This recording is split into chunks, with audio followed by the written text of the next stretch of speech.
तुम्ही फेसबुक आणि इंस्टाग्राम वापरता का? या प्रश्नाचं उत्तर होयच असेल, कारण फेसबुक, इंस्टाग्राम कुणाच्या मोबाईलमध्ये नसेल असं होऊच शकत नाही. मात्र आता तुम्हाला फेसबुकसाठी पैसे मोजावे लागू शकतात. होय, असा दावा करण्यात आलाय आणि त्यामुळेच आम्ही या दाव्याची पडताळणी केली. तेव्हा काय सत्य समोर आलंय पाहूया. इन्स्टा फेसबुकसाठी पैसे मोजावे लागणार. महिन्याला करावा लागेल प्लान रिचार्ज.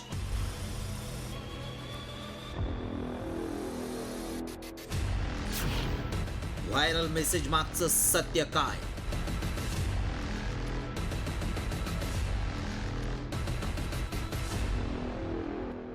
तुम्ही फेसबुक, इन्स्टा वापरत असाल तर तुम्हाला मोबाईल रिचार्ज सारखा प्लान खरेदी करावा लागणार आहे. होय, कारण आता फुकटचं फेसबुक, इन्स्टा वापरणाऱ्यांसाठी मेटा भुर्दंड लावणार आहे असा दावा करणारा मेसेज व्हायरल होतोय. इन्स्टा आणि फेसबुक असलं की आजूबाजूला बोलायला कुणीही नसलं तरी चालतं. तासनतास लोक फेसबुक आणि इन्स्टावर वेळ घालवत आहेत. फोटो, व्हिडिओ शेअर करणं, दुसऱ्यांचे फोटो पाहणं, लाईक्स, शेअर, कमेंट्स, पोस्ट लिहिणं हा सगळा कार्यक्रम दिवसभर सुरू असतो.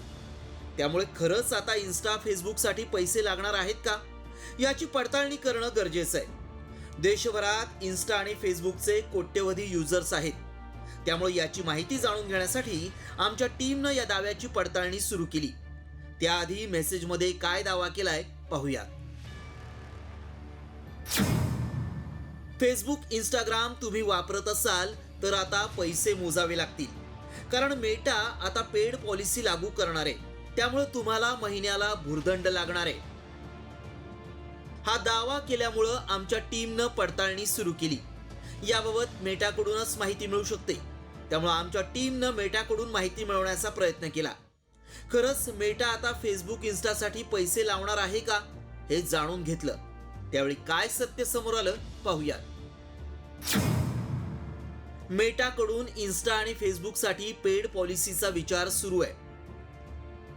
मेटा एक कॉम्बो ऑफर लॉन्च करू शकते.